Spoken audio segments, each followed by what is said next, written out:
If you come to be suspicious of your own fiance, would you be the jerk for opening their mail and subsequently finding out that they have been lying? We'll get to that in a bit, but first, am I the jerk for making my wife wrap her own Christmas presents? I, 32-year-old male, hate wrapping up presents. That's why I usually just get either stuff gift wrapped at the store or put gifts in a gift bag with some tissue paper. My wife, 30, hates when her gifts aren't wrapped up pretty so she can take pictures of them to post. A couple of the gifts I got her this year are from online merchants that don't do gift wrapping. She saw me putting them in gift bags and made a face. She said she really wanted them wrapped up nice. We've had this discussion many times. My father was a cheap jerk that used to scream at my mom for wasting money on gift wrapping. I like gift bags because they can be reused. I literally get like a panic attack thinking about wrapping a gift. Yes, I know it's stupid. Yes, I have therapy to deal with my many issues.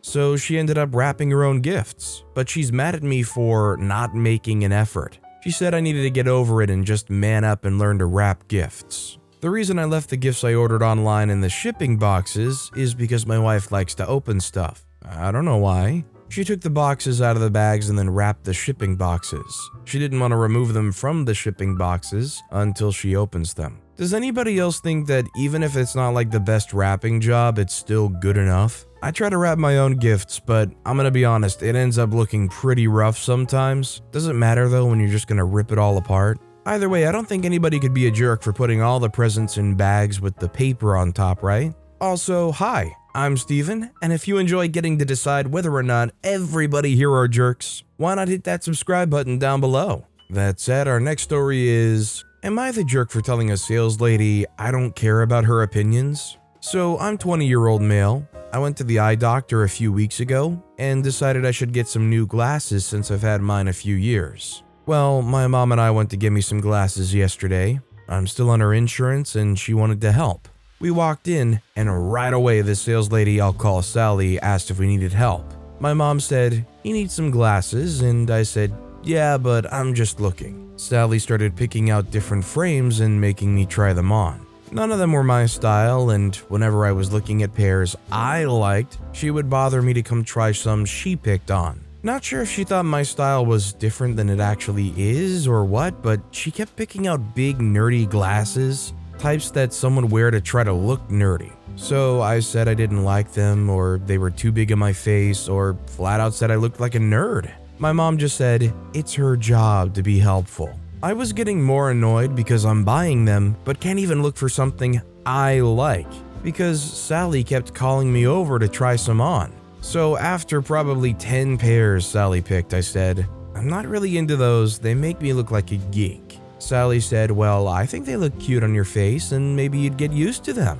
I said, I don't really care what you think, I'm the one that's buying them and has to wear them. I don't like these styles. Then I told my mom I was leaving and walked outside. My mom said I was unnecessarily rude and acted childish, that the sales lady was just doing her job and trying to help, but I acted really immature. She wanted me to go back inside, but I refused. Last time I got glasses, the salesperson asked if I needed help. I said no, that I was looking, so they let me look, and I told them when I found some I liked. I don't like being harassed when I'm shopping in general, especially with things that affect my appearance. I don't really think it's that bad to tell a stranger that their opinions don't matter, but my mom said it's rude. Am I the jerk?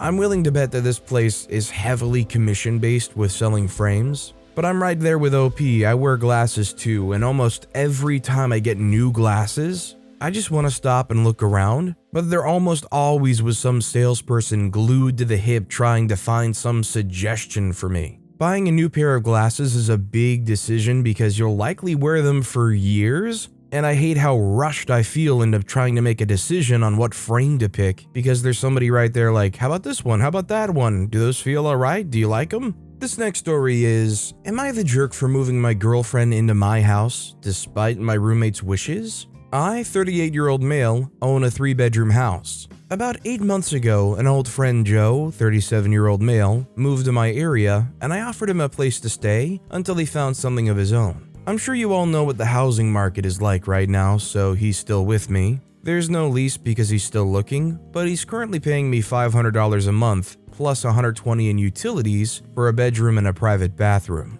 a very good price for the area. My girlfriend of almost 2 years, Amy, 32-year-old female, has been dealing with some serious health issues for the last few months, and I would like her to move in with me. She was slightly hesitant to lose her own apartment because she has an amazing deal, but she has come around to the idea since certain things are difficult for her to do on her own at the moment. She and her 2 cats will be moving in by mid-January. Joe is very much against this, and even more so because I don't want any rent money from Amy. She has high out-of-pocket healthcare costs right now, and I don't want her worrying about having the money. She works remotely and will continue to work, but stress will not help her condition. Joe doesn't want to share space with another person. He stated that he's especially uncomfortable living with any woman he's not related to or in a relationship with, and doesn't want to live with Amy's cats. He's expressed that he feels it's unfair for him to shoulder the cost of another person and wants to reduce his rent, but I don't believe he's shouldering any additional costs. Nothing will increase for him. I offered to reduce his utilities to $100, but he called that an offensive offer. He's been complaining all week, and this morning, I invited him to shut up or move out. He told me I'm being unbelievably selfish by ignoring his desire to be comfortable at home and violating his rights as a tenant. As far as I can tell, that appears to be entirely untrue. I wasn't clear here. He absolutely does have tenant rights since he's been living here this long and is entitled to 30 days notice. I meant nothing I can find supports another person moving in or what they pay being a violation of those rights. Am I the jerk? You're already giving this guy a great deal. If you want to move your own partner into your own house, could you possibly be the jerk for that? Our next story is, am I the jerk for uninviting my soon-to-be mother-in-law for my wedding? I, female 27, am engaged to my fiance, male 45, and we plan to get married in July. I have 2 kids with my late husband. My soon-to-be mother-in-law, who I'll refer to as mother-in-law, does not know this full context, as I'm a private person and I'm not overly close with her. He passed when I was 23, and I only really discuss his passing once I'm incredibly close with someone. I've only spoken to mother-in-law at a handful of holidays and never had a conversation that extended far beyond the basics. Now, to get into this, we recently hosted our first Thanksgiving. I felt very accomplished and was excited to share this moment with my soon-to-be family. The only issue being that I'd totally forgotten the mashed potatoes, which seemed to have mother-in-law in a very pissy mood. Thankfully, fiance's sister offered to go to the store to buy some instant mashed potatoes, to which I was very grateful. She asked me to check in on her youngest daughter, who was in an upstairs bedroom with my kids, and had been very quiet recently. Moms of Reddit know this is never a good thing. I of course agree.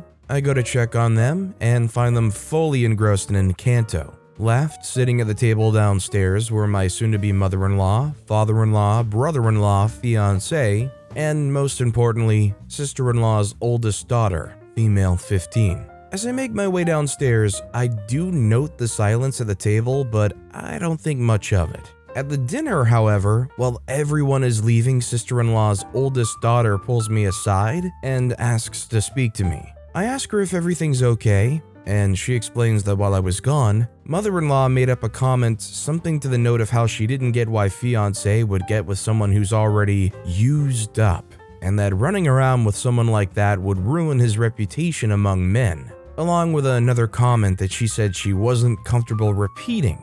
She said she wouldn't have felt right if she hadn't told me. I thanked her profusely, honestly completely in shock at what I had just heard. Mother-in-law had already left at this point. I'm a very confrontational person because I believe it gets drama over with. I called her and asked her if it was true, and she got really quiet before admitting that it was. She said something along the lines of, "I'm glad you know how everyone feels now. I was getting tired of hiding it." When I started to cry, she replied, and this is a direct quote, "You act like a slut, you get treated like one."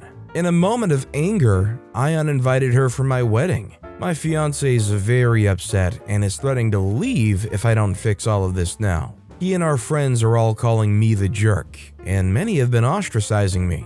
I am open to criticism, but I really don't think I did anything wrong. So, am I the jerk for uninviting my soon-to-be mother-in-law from my wedding? She didn't have the slightest clue what she was talking about, and she went and threw around judgment. Your fiance who knows the context not backing you up and in fact putting you down for it is a huge red flag. In my opinion, almost irredeemable, wouldn't you guys agree? This next story is, am I the jerk for refusing to let my nephew sit in my car? Earlier this month, I received a promotion which I'd been working towards my entire career at this point. I decided to celebrate by purchasing an expensive luxury car for myself. Fast forward to today when my brother and I had plans to drive to our parents and spend the Christmas weekend there before driving back, as we both live close, while our parents are 3 hours out. He asked if we could take my new car, as that would give him and his wife a chance to see it and ride along in it, which I have zero issue with and would gladly agree to. However, I replied to his text and told him, I don't want to take the Urus as L, nephew, tends to make a mess like he did the last time in my car. Will you get him to behave or should we take your car? This prompted my brother to get offended and insinuate that I was acting like a piece of entitled poop because I think I'm doing better than them, so I look down upon their lives. None of this is true. It's all because of my nephew's history of spoiled behavior, which bothers me. My nephew is 7 years old and a menace with no care for his or anyone's belongings. The last time I let my brother borrow my previous car for a few days while his was in the shop, he texted me to let me know that said nephew spilled his juice all over the leather seats, or accidentally used his markers to draw on the seats. I use accidentally in quotations as I know my nephew and how spoiled he is. My brother and his wife let him get away with anything at home, whether it's screaming tantrums or buying him whatever he points his finger to in a store. I told my brother that I was upset as my seats were ruined, but he texted me back telling me how it's not a big deal, I can clean it off, and that nephew's just a kid, you can't control that. I was so upset as I trusted him to return my car to me in the same condition I gave it to him in, but here is my brother who doesn't seem to understand teaching his kid basic manners. Now, it's been a few hours since the argument, and my brother hasn't replied to my calls. I understand how he might feel hurt, as he was looking forward to seeing the car, and because I caused conflict right before Christmas, which hurts me as well, and makes me feel like the villain here. But at the same time, I still think I'm right because this car is the most expensive thing I've purchased, and I refuse to let my nephew in it because I know my brother and his wife won't control his behavior. Am I the jerk? Family or not, if you've got an awful kid and you don't control them, I don't blame you for not wanting them around your stuff. This next story is, am I the jerk for not sharing my inheritance with my cousins? When I, 24-year-old male, was a kid, a young widow moved into the house next to us. She was only 19 then, now 36. She was no contact with her family, and my parents kind of took her in. Dad helped her around the house, and Mom always cooked extra for her. She started attending college, and my parents wanted to make her life a bit easier since she had no one. To me, she was and is Auntie J. She babysat me, took me shopping, and gave me as many gifts as my parents. She was always there. My paternal grandma also adored her and treated her like her own, so when she passed away, she made Aunt J her executor. J was pre-law, but she switched to business management. My dad and siblings got a few things, but grandkids got everything else. My grandma's will was clear. She didn't want any fighting between grandkids, so her will stated to sell everything apart from what was left to her kids and distribute the money evenly between all 7 grandkids, even if it meant we'll lose some chunk of money as a result. I guess she saw something I was too stupid to see. Jay did it as Grandma requested, and she gave a check to all 7 of us. We each got a little over $100,000. My cousins were ecstatic. They were all older than me. They paid off their debts or put deposits on houses, etc. That was 6 years ago. I was 18 then. I didn't know what to do with my money as my parents saved up for my college. And Jay suggested to invest most of it and use a little bit to get something for myself. Since it's her actual job to invest other people's money, I gave it to her after discussing it with my parents. I went to college, and between my parents' savings and mine, I had enough to not dip into the $100K. Jay gave the same advice to all the others, but after using some money to settle debts and etc., they blew the rest of it on cars, vacations, etc. As we couldn't do Christmas dinner this year, the whole family decided to meet early and relax for a day at my parents' house. I got into a Harvard business program and I excitedly shared the news. After the congratulations, the topic naturally diverted to money and scholarships. I said I'm good, and I don't really need any scholarships. They were confused, and I explained to them Aunt Jay helped me invest, and now I have more than enough to live rest of my life comfortably. I guess I might be the jerk here. I didn't brag about the money, but I praised Jay to high heaven, how she was a genius, etc. I mean, she turned 100,000 to 3 million in 6 years. Nothing happened that day, but I started getting calls next day for money. When I refused, they started accusing Jay of being unfair and that she gave me more money than the others because she loved me. They refused to believe that Jay turned 100,000 into 3 million. They think part of it is still from Grandma's inheritance and that Jay scammed them. They said they'll sue, and Jay said, "Go ahead. Mom wants me to give a little bit to others to avoid the drama, but I don't want to." So, am I the jerk? All I can say is, a lot of times, a lot of money can bring out some ugly sides of people, family or not. Our next story is, am I the jerk for refusing to help new coworkers while helping old ones? I hesitated for a couple of days on whether I should post or not, since I know that a few of the coworkers are active in this community. They were the ones who showed it to me, so I'll be very vague, sorry. I, male, have been working in this company for a number of years. I'm not Christian, nor am I American. That is to say that I don't mind working on Christmas, Thanksgiving, Easter, or the 4th of July. On the other hand, I come from a religion that has 3 major holidays, and those I prefer not to work on. When I first started working here, we came to an arrangement. I would handle the office work during their holidays, but since I can't do it all on my own, they'll have to still do some stuff from home, but at least they won't have to come into the office. By the way, there's 5 people on my team. In exchange, they handle all my work for me during my holidays. Our managers were okay with this arrangement, and they would turn a blind eye to some of us not coming to the office for days on end. For Christmas, I would usually take on their work from the 20th to the 28th. Fast forward to earlier this year, 2 of my older coworkers retired, but they trained their replacements before leaving. They brought up the deal with them and they seemed on board. When it was time for the first religious holiday that I was going to be off on, they refused to do their share of my work. After some back and forth, they say that it isn't fair that I get to do absolutely no work during my time off, while they will still have to work from home when it comes to their holidays. We tried to explain that it's easier for 4 people to cover a single person's work, while it is impossible for a single person to take on 5 people's work.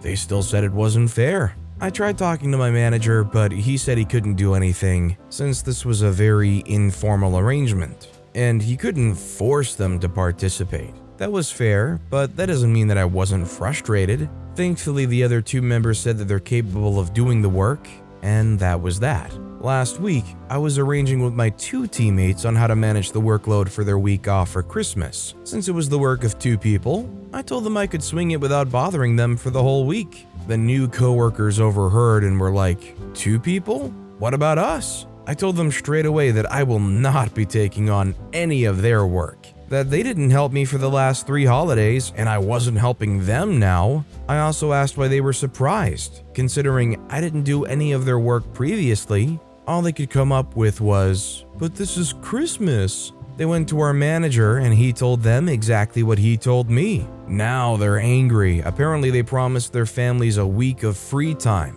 And one of them even booked tickets to spend Christmas with his family in another state. So, am I the jerk?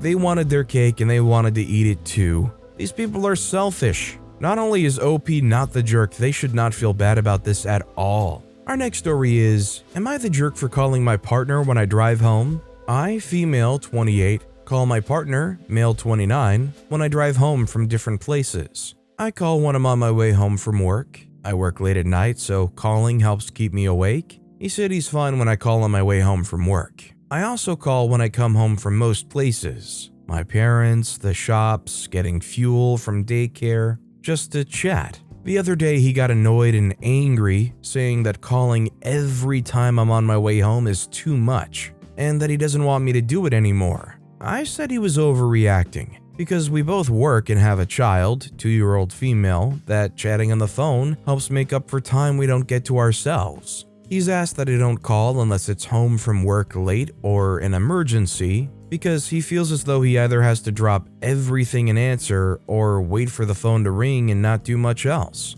Am I the jerk, or is he overreacting? I just think it's too overbearing and too much. I get why it's easy for somebody to see a partner do this and think, oh, they're just being selfish. How dare they not make time every day for a 10, 15, 20-minute phone call? But this kind of thing I think builds up over time and it's just annoying, and that phone rings out of the blue and inwardly you're kind of like, oh my god, it's every day with this. Our next story is, am I the jerk for using the desk of a car salesman to work at a dealership? I'm at a Lexus car dealership where I'm waiting for my car to get serviced. While I'm out there, I had to work and I didn't have a desk where I could work. I ended up using an empty desk that belongs to a car salesman. He shows up after 30 to 45 minutes of me using his desk and tries to intimidate me in front of everyone, asking me how I would feel if he used my office. At first I said I'm sorry and was leaving, but he kept asking me the same question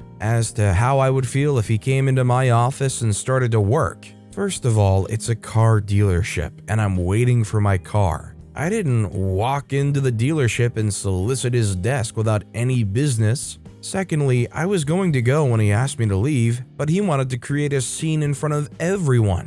I felt embarrassed, but I didn't know if what I did was rude like he'd interpreted. Our next story is, am I the jerk for opening my fiance's mail and calling her a liar? I, 28-year-old male, and my fiance, 31-year-old female, have been together for about 4 years, and we've been engaged for about 6 months. We met at a restaurant where we were both bartenders, and during this time, I was also working towards a graduate degree. My fiance continues to work in the service industry, and I've taken on a new role since graduating and do fairly well. I've always had an idea about how much money my fiance makes since we've had the same job. However, my fiance also sends money to her family, and I never knew the specifics. For example, how much money was being sent and for what. I've lent her money in the past when we were just boyfriend and girlfriend, and she always paid me back quickly. I emphasized to her that if she ever needs any help financially to please ask me first, because she's asked me in the past and paid me back when she said she would. I had no reason to believe that she was in any financial trouble. Now that we're planning a wedding and we're going to be spending the rest of our lives together, I'm more curious about her financial situation. I ask her things like how much money she saved, if she has any debt, etc. She hates having this conversation and really tries to avoid it. Eventually, I get a rough ballpark estimate from her, but she will never show me proof if I ask for it. She is so uncomfortable with the conversation, and it always ends with me still not being sure how financially secure she is. Fast forward to today, I open our mailbox and see a letter from her bank that's addressed to her. I decide to open the letter, and the letter states that a recent credit request has been denied due to current or past delinquency on one or more of her accounts. I text her and ask her if she applied for a credit increase and got denied, and she said no. I then respond with a screenshot of the letter, and she gets really upset. She's accusing me of being disrespectful towards her for assuming she was in financial trouble when she's come to me for money in the past. And she said that I should never have opened her mail since she never opens mine. She says she isn't in debt and everything is fine and that she didn't request anything from the bank. I asked her to send me a screenshot of her credit card statement to prove she wasn't in debt, and she refused, saying I was already all up in her stuff. The conversation ended with me pretty much calling her a liar since the letter she got in the mail clearly states otherwise. I know the letter was addressed to her, but since we're getting married, her financial situation affects me now too. I feel bad for hurting her feelings, but I believe this is information I need to know, and I feel she is deliberately hiding something from me. Am I the jerk for opening my fiance's mail and calling her a liar when she refuses to show me proof of her financial situation? I think both sides are in the wrong here. OP's obviously very clearly a jerk for going and opening that mail, but the fiance's being defensive, shady, and lying too. This next story is, am I the jerk for not allowing my son to attend the event that he planned? For the last few years, we've been doing a summer camp for the kids at my son's, 16-year-old male, school. We own land near a large lake with cabins and a mess hall with little use for it. Our son pretty much ran everything, but we did have adults there. Recently, he wanted to do a Christmas event at the camp. Ice skating, sledding, that sort of thing. But he said guys only. I thought he was joking at first, but he was serious. Then he said he wanted this Christmas event to be an annual thing, and for all of them to be guys only too. I said no, absolutely not. He argued that the land wasn't ours anyway, and belongs to Grandpa, so we called him and got the go-ahead to do his Christmas event. I'm not allowing him to go, nor will I allow him to attend any future summer camps if it's guys only. My husband, father, and of course son think I'm wrong for this. Am I? I think the main thing I'm gonna say OP is in the wrong for is they don't even explain why they're at odds with this.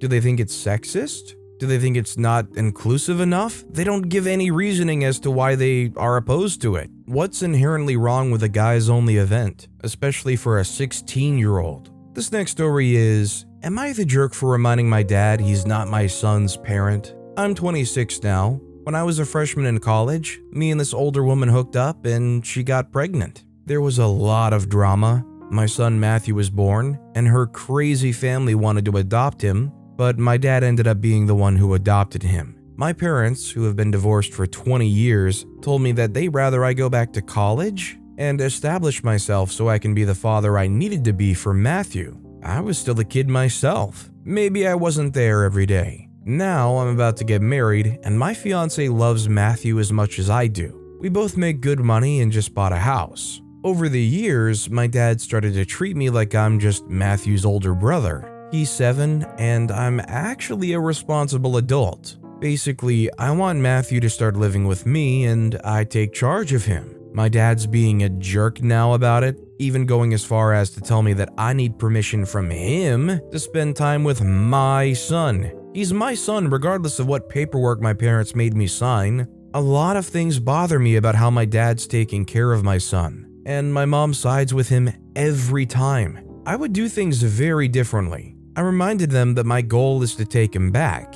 My dad said that's not going to happen. I reminded him that he's not his dad and never will be. Then I told him that I don't even agree with how he's running things and I can do better. Obviously we know how OP feels, but how does the kid feel? Their 7 was raised with a certain way of life with their legal adopted parents. What does Matthew want? Our next story is, am I the jerk for not inviting them to my Christmas party after they didn't invite me to their wedding? I throw a pretty big Christmas party every year, going on a decade now. A few years ago at one I threw, my friend Tara met my former coworker Tony and they hit it off. They dated for a while, and 2 years later, once again at my Christmas party, she showed up with a ring on her finger and they announced for the first time that they were engaged. I was super happy for them. They got married this spring. We didn't get invited. When I was sending around my party invitations this year, I didn't see any reason to invite them back if they didn't think I was worthy of making their guest list. I've known them both for years, basically introduced them, and they literally announced their engagement at my home. It got back to me today that they're very upset with us for not inviting them this year, that my party is something they consider special and they think I'm being petty. A couple friends mentioned that it was a smaller wedding and they feel like I'm just punishing them. It wasn't though. There were probably 200 people there and I knew at least 50 of them, and I was a little surprised at some of the names that made the cut over us. I didn't make a stink about it or anything, but I don't see why I should welcome them into my home again after being snubbed like that. My partner thinks I should just let it go and invite them back, but I don't see a reason why I should. Am I the jerk? Even if they did have a smaller wedding, wouldn't you want to reach out to people who you feel might feel snubbed and say, hey, sorry, we're having a smaller wedding, that's just why you're not invited? They literally gave you no notification, they didn't reach out at all. How are you supposed to feel? Tell them that you're having a smaller party this year, that's why you can't invite them. But with that being said, that's all the time we have for today. Now, if you want to hear another absolutely crazy Am I the Jerk Here story, check out that video on the left. Or if you missed my latest video, check out that video on the right. That said, I'll see you all next time with some more stories.